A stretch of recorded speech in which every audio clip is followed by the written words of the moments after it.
Wednesday's stop work will involve 7 unions, all with the engineering department at the Newcastle workshop. According to Drew Robertson, the State Secretary of the Australian Tramway and Motor Omnibus Employees Association, it's not so much a strike as a chance for the workers to have their future explained. A recent advisory report to the state government recommended the closure of the Newcastle workshop, that all buses be sent to Sydney for maintenance and the drivers clean and refuel the buses themselves. Mr Robertson said that could cost as many as 200 jobs. However, it's unlikely commuters will feel the effects of Wednesday's action. Services will continue to run normally and will only be altered if buses suffer mechanical problems or perhaps run out of fuel.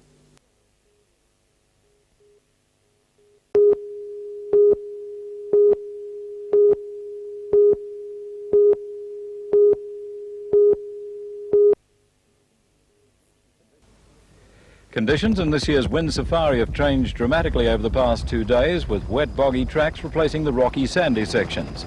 With the remaining 90-odd competitors leaving Windora this morning on the first safari section, the first 28 kilometres over black soil near Eromanga was cancelled.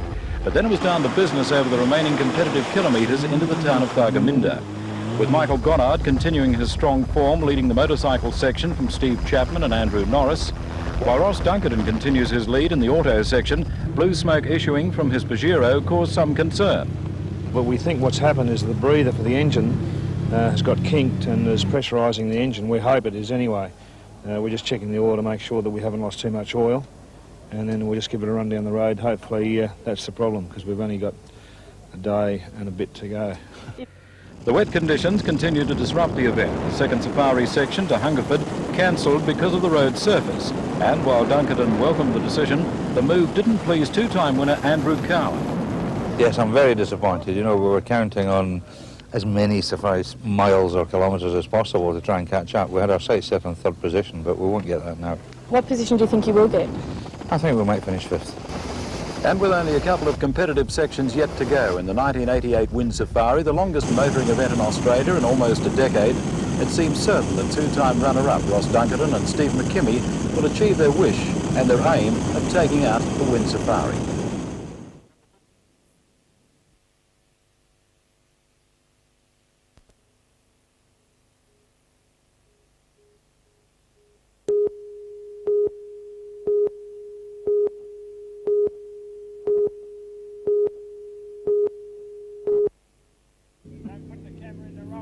Competitors looking for an easy run into Sydney had their hopes dashed today after the unseasonal rain of the last 2 days turned dust into bog on the run from Hungerford to Narromine.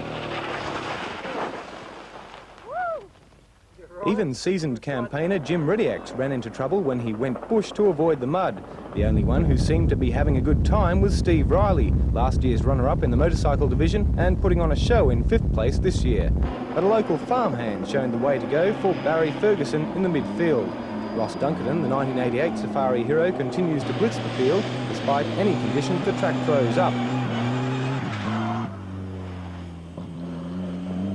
Tomorrow there's only one small competitive section to complete the race, but organisers have promised even that could change tomorrow's result.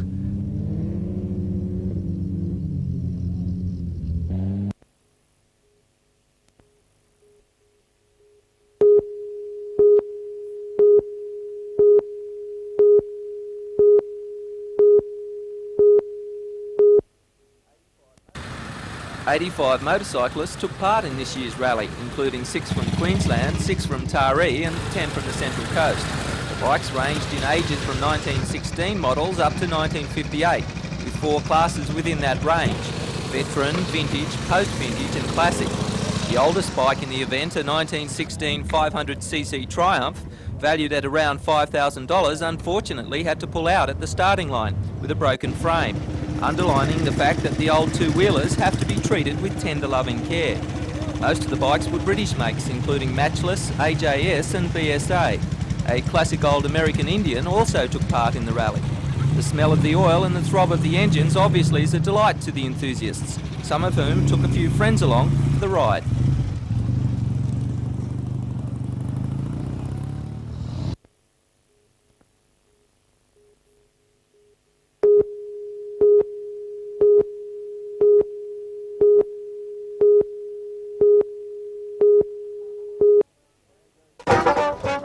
banjos singing and the sun shining, Main Road Cardiff was swamped by Sunday shoppers browsing around on Dad's special day. Most of the shops and stalls did a roaring trade, with the emphasis, of course, being on a gift for Dad. A little sports car wouldn't be too bad, a special Father's Day certificate, or perhaps a lick of an ice cream. Some people thought it would be more fun at the footy, but all in all, the festival feeling of the fair was a great way to spend this important day. What does your dad mean to you? A lot. Yeah. Have you done anything special for him today? I'm holding him up now. What does Father's Day mean to you? Not having to work. It was Sunday. Nah, that's great with the kids. What about for your father, though? Do you give him any special treatment? Oh yeah, get him over and shout him a few beers for the day. And dads are always handy for a little bit of prompting. How important is your dad?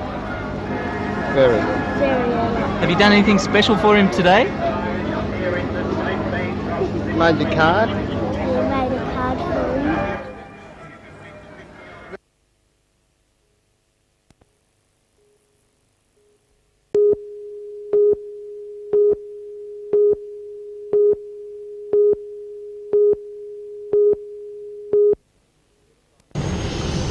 Waterside workers brought loading to a standstill at all major Australian ports from 7:30 this morning. The strike is the culmination of a long-running battle with employers over improvements to superannuation terms. Capital ports are the target of the strike. Regional ports and coastal shipping are unaffected.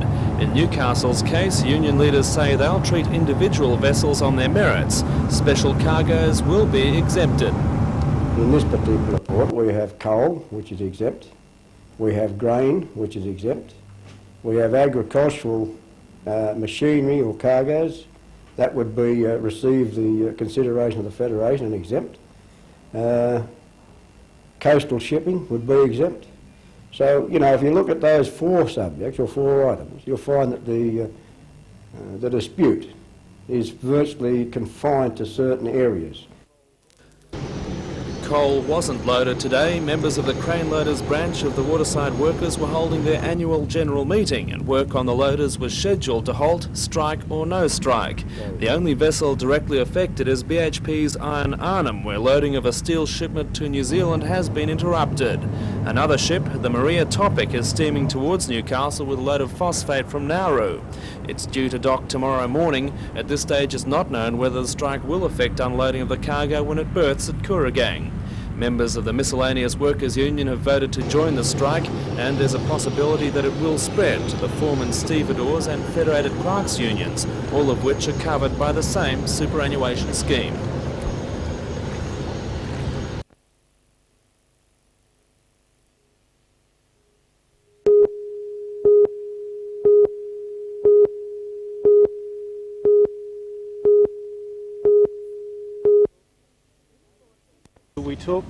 These four TAFE teachers believe they have in their possession enough ammunition to prove Education Minister Terry Metherell made a grave mistake by introducing his school staffing formula. The bullets are actually close to 10,000 signatures, gathered on Saturday at booths from one end of Newcastle to the other. They were signing on the back. We hadn't really set up for the number of people that wanted to sign, and people were signing on the back, even though that's invalid, but that just shows just the response that we got from the petitions. The teachers say that more than 90% of the people they approached gave their support. At Redhead, of the 1,000 asked, only 15 refused to sign. They hope that success means the plight of TAFE staff and not just school teachers is well known to the community. In fact, it was concerned that the problems facing TAFE colleges had fallen into the shadow of the schools that prompted the petition to be launched in Newcastle. Most TAFE teachers will have their workload increased by 20 to 25%, and teacher Warren McCluskey insists that will mean a drop in quality. Now that the teachers here have taken the initiative, it's possible others across the state will follow in their footsteps, but the locals aren't waiting for more support. They believe they've got the names and the numbers to make the state government sit up and listen, and they aim to make sure they take their fight to the very top. These petitions will be sent to the politicians in Sydney, and they'll be presenting them to Parliament for us, the Labor and the Democrats. We've already had an offer from the Democrats to present these to the Parliament. If they don't take too much notice, what will you do then? We'll keep on the way we're going. We won't forget.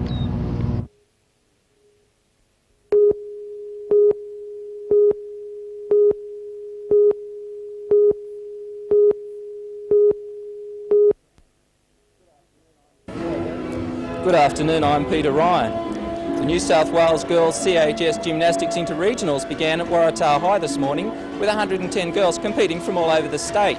Over the 3 days of the event, some of Australia's potential young Olympians will be performing. For all the news, join us tonight at 6.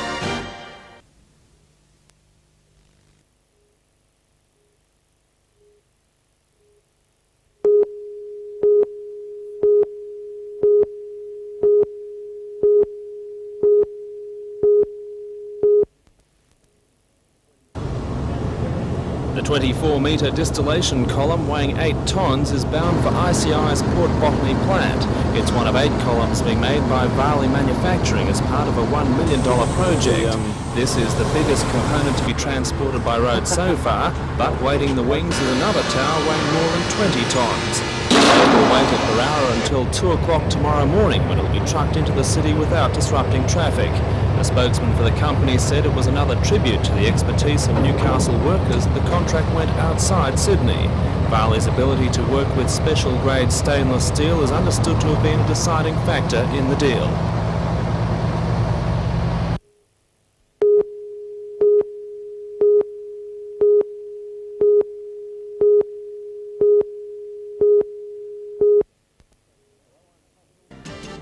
Hello, I'm Tom Hilston. State Transport Minister Bruce Baird has affirmed his government's commitment to the Tangara train project. Despite budget constraints, he says the $500 million deal will go through to completion. For all the news, join us tonight at 6.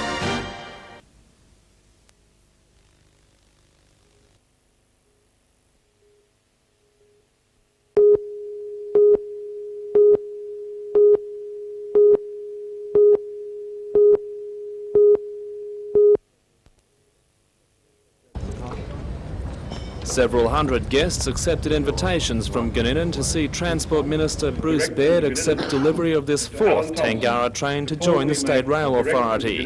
3 others are already operating in Sydney following extensive trials, and the company made no secret of its pride in the product or its concern to see the state government give formal approval to the deal. Engineers, Minister, I'm delighted to welcome you and your party to Gunninan to formally accept delivery of the Tangara train.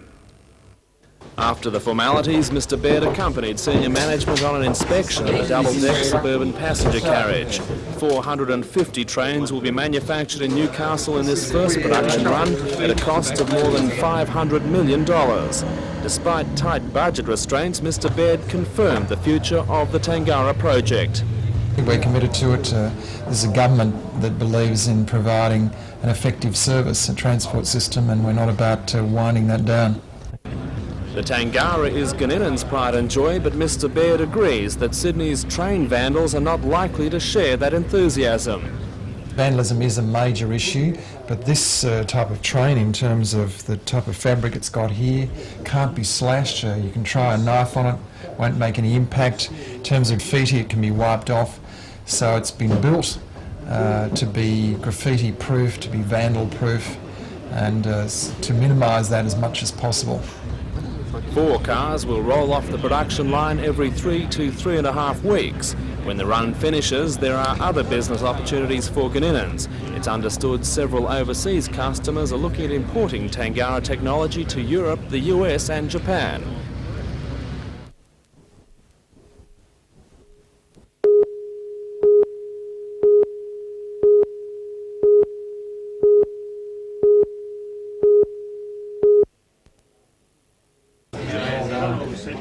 The Tribunal's Sydney courtroom was crowded to overflowing to hear the most significant ruling handed down in its 40-year history. Tribunal Chairman David Duncan convened the hearing precisely at 2 p.m. It took less than 5 minutes to deliver a 3-page summary of his much longer deliberations. In it, he largely granted the application by mine owners while rejecting the wholesale deregulatory approach he'd been asked to endorse. Mr Duncan granted a wage rise of $16 plus 4% payable on implementation of the changes at the various pits, which included 8-hour shifts with 6-day production all year and non-productive development all week. Saturday penalty to be time and a half for first 4 hours and double time after that, and rostered days off to be dealt with in accordance with Metal Industry Award provisions. Mr Duncan's decision is a complex one, running to some 160 pages, and while Miners Federation President John Maitland was guarded with any immediate reaction, he did say the document appears to contain some potential for conflict. If I go on what was said in the summary, I'd have to be a little bit concerned that it may have gone a bit further than we believe is satisfactory in the current circumstances in the industry. But we're going to have a very close look at it. Mine Owners spokesman, Executive Director of the Coal Association, Dr Barry Ritchie, says the decision provides the flexibility to meet the ongoing needs of the industry, but it's not a complete win for either side. It's part of the slow and painful process of readjustment that's had to go on in this industry. Nobody wins out of these things. People don't like to have to change, but they're going to have to change. Companies don't want to have to go through the disruption in order to effect that change. There are no winners. What there is in the end is a future for the coal industry in Australia. The unions, for their part, will hold meetings of their National Liaison Committee, with aggregate meetings of miners in a fortnight or so. The Federation's John Maitland said strike action would only occur before then if management tries to implement the new provisions without consultation. But following today's ruling, this is something the mine owners now have the legal right to do.